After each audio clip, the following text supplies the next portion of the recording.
Well, hello and good afternoon, everybody. Welcome to the first webinar in our Emerging Markets webinar series in association with UK Trade and Investment and the British Chambers of Commerce.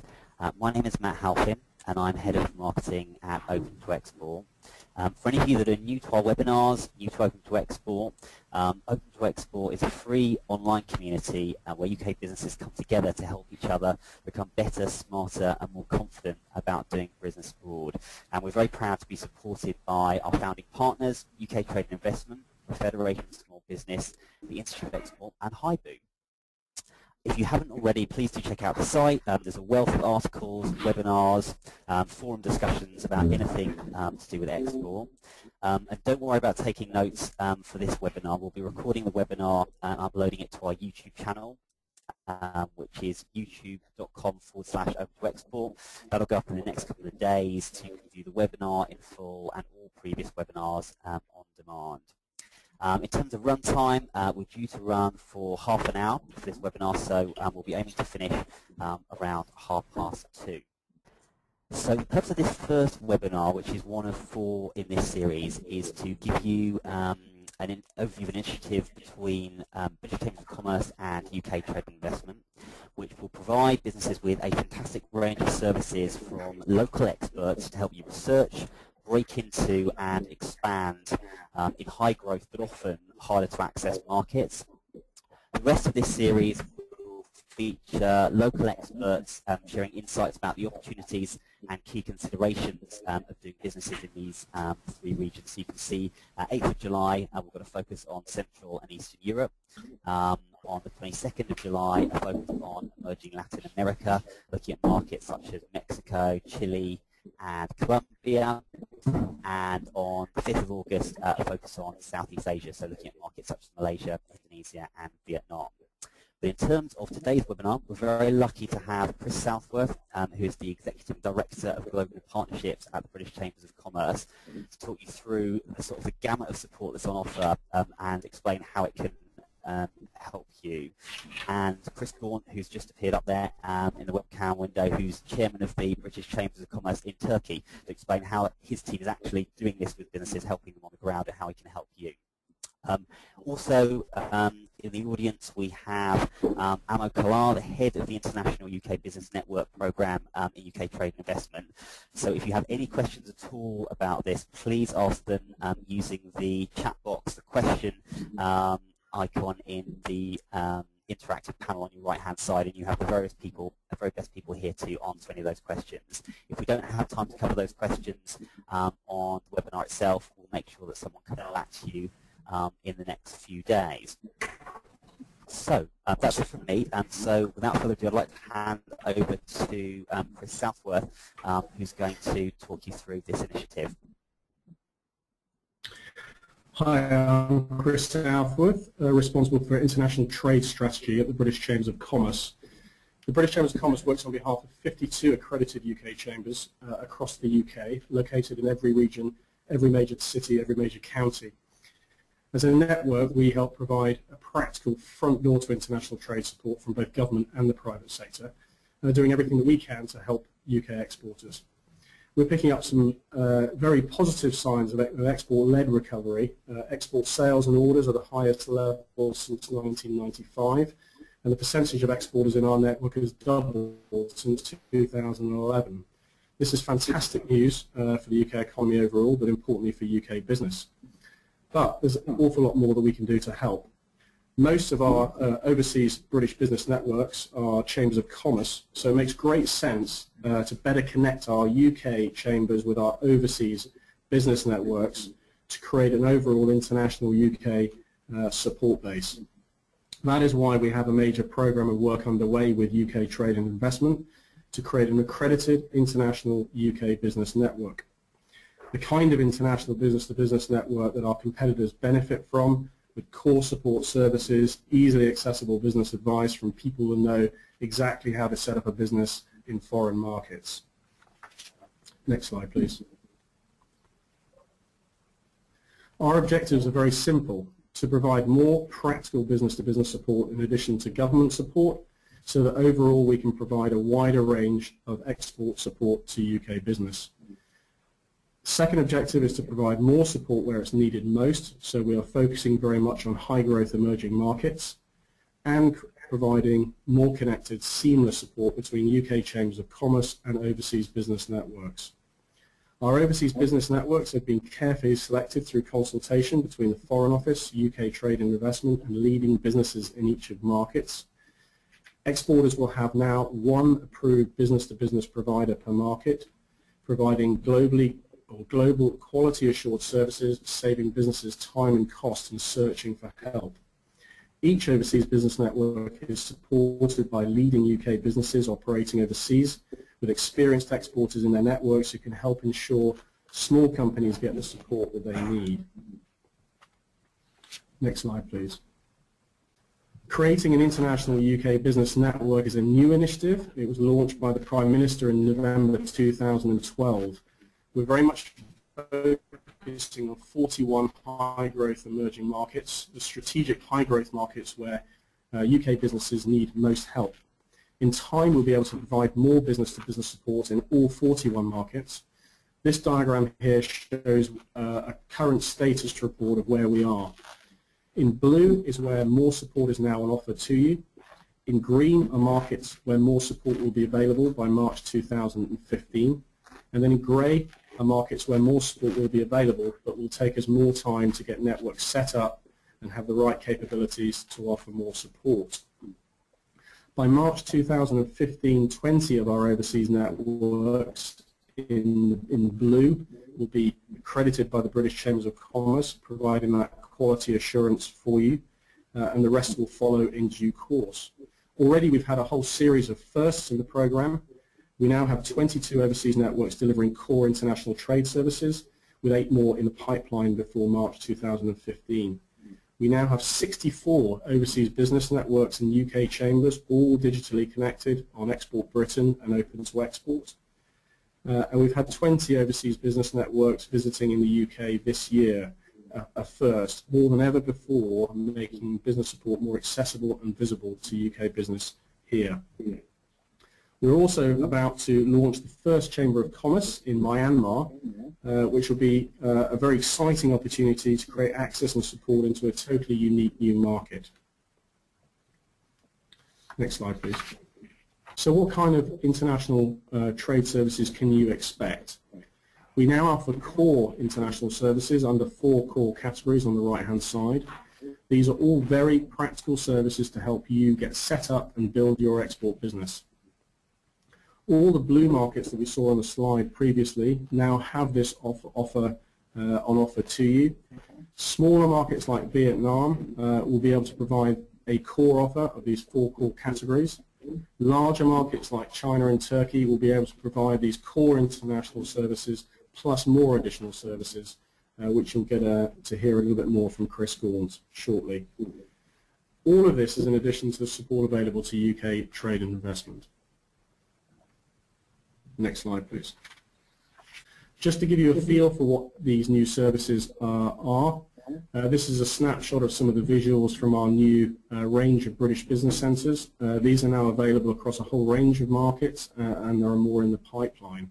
These are very simple spaces, dynamic, business-friendly, offer you hot desking opportunities, a chance to start up in new markets, and provide practical support when you get off the plane, and can able to plug into your local business network in market and get all the access to support and advice available in a very easy, simple fashion. In the centre there is a picture of the new business centre in British Chambers of Commerce, Turkey, which Chris will touch on a little bit later in the slides. Next slide, please. So where can you get help? Well, there's a whole range of help on offer at the click of a button. You can have access to all of the support available through the International UK Business Network on Export Britain. This is free. You can just rove around on that website and navigate through your export journey, access the business network, or ask for help if you so choose. You can also get online access through Open to Export, where you'll have access to discussion forums, webinars, and full access to the online export community. And of course you still have the full range of support and offer from UK Trade and Investment, again all free and easy to use. If you have any questions about any of these access points or need help to access help, then by all means either come to ourselves or your local chamber or UK Trade and Investment, and we'll make sure that you get to the right person quickly. So I'm going to hand over now just to Chris Gaunt and introduce him. Chris is the chair of our, next slide please. Chris is the chair of our British Chambers of Commerce Turkey. He's a fantastic example of the quality of individuals that you now have available to you. He's had an international career for a whole range of different companies, from Coopers and Lybrand, Carlsberg International, and lastly more Coca-Cola. He's also a board member of a whole range of small companies and knows everything you need to know about setting up an international business and trading overseas. Most importantly, he's not alone. He's one of a whole range of similar individuals and a growing network of people who are now readily available to you to get business-to-business advice. Over to you, Chris. Thank you, Chris. Well, thanks for the introduction. I really appreciate that. I hope I can live up to it. But anyway, to get into what is the real important information that our overseas business networks have to share with our business colleagues in UK. I mean, the British Chamber in Turkey is the second oldest. Can you go to the next slide, please? Second oldest chamber in the world. We've been in existence since 1887. And I've not been here that long, but sometimes it feels like that.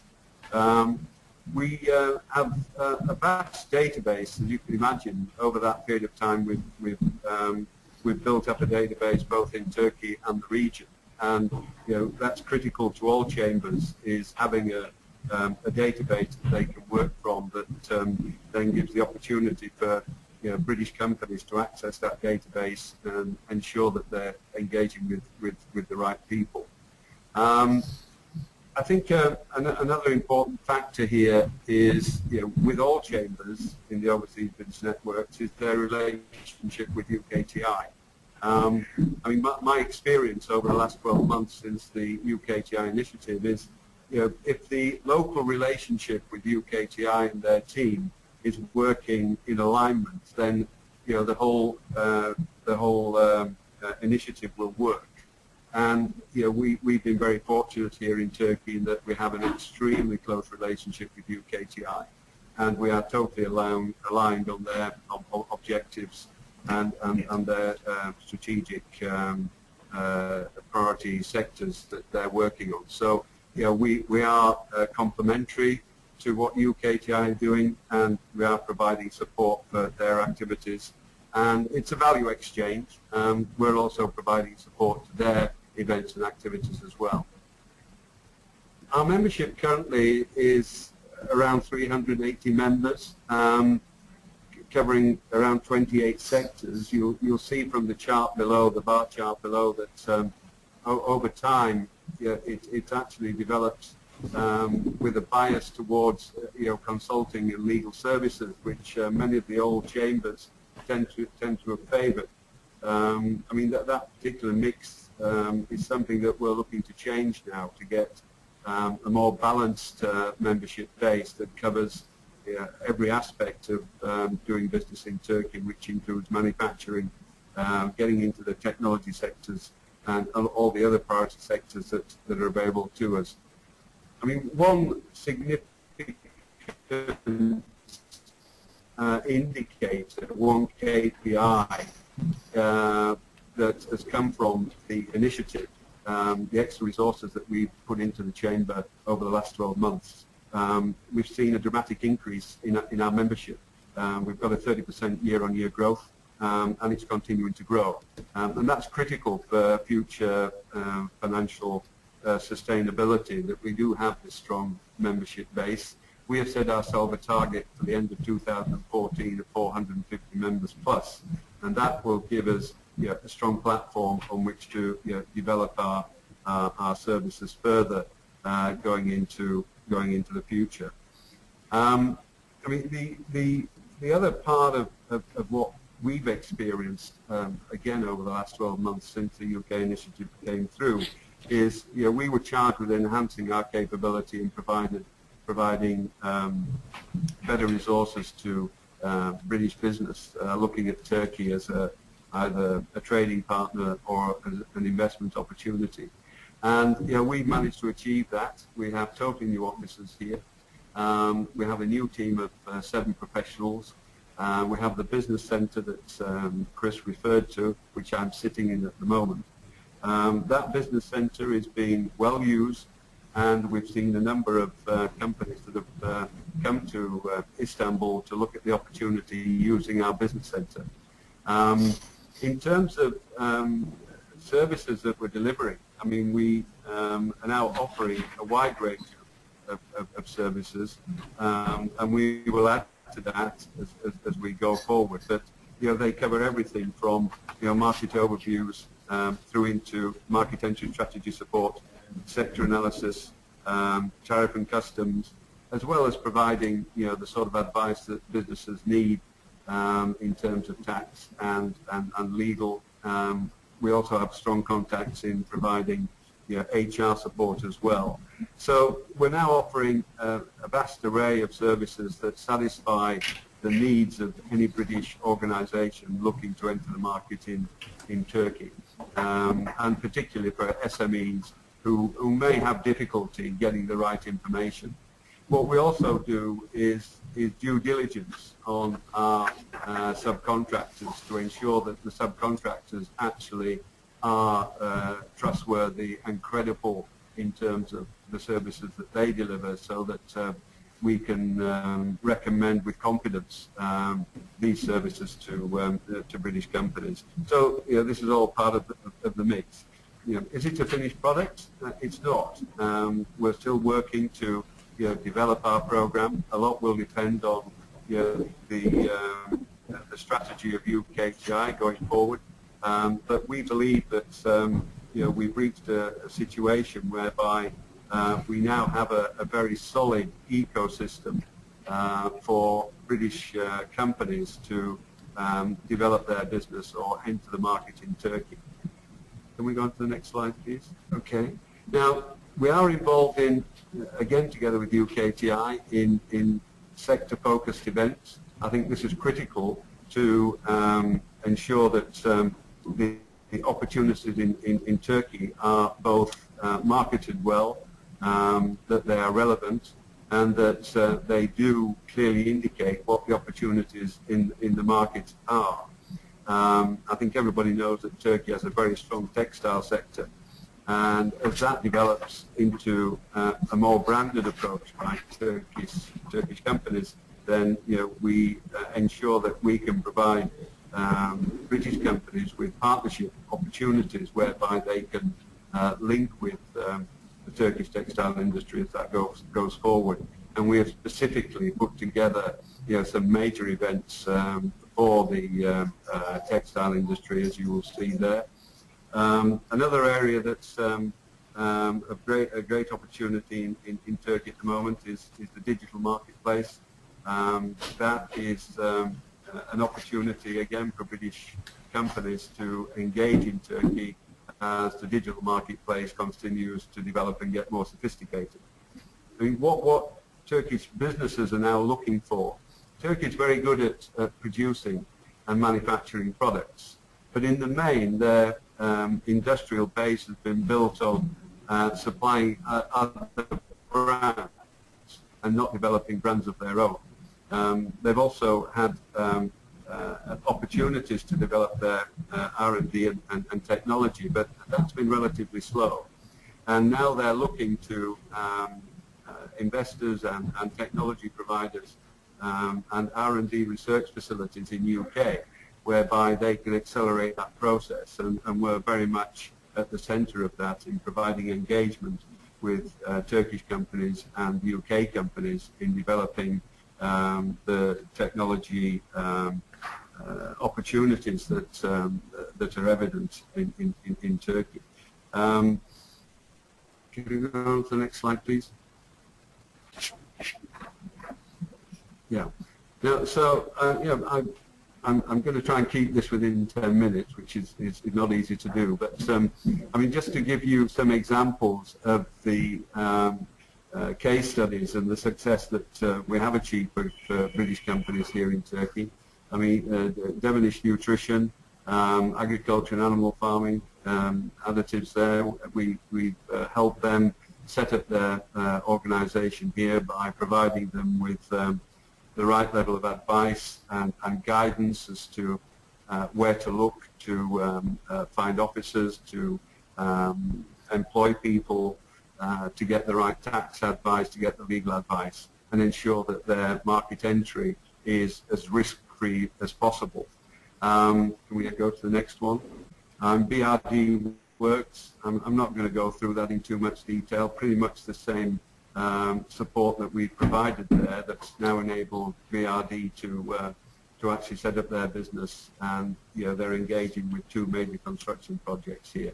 BRD were one of the first companies to actually use our business centre on the second day that we opened it, and the CEO of BRD is actually in the photograph on the montage that you saw earlier. Can we move on to the next slide, please? One of the bigger opportunities that we have been supporting for confidentiality reasons, we can't mention the name, but a very advanced engineering and machinery company that have come to Turkey. They initially had some reservations about how to enter the market, but once they engaged with our team in the chamber, we reassured them that some of their perceptions were not actually the reality, and we actually helped them change some of their advisors so that they had a more confident and a more transparent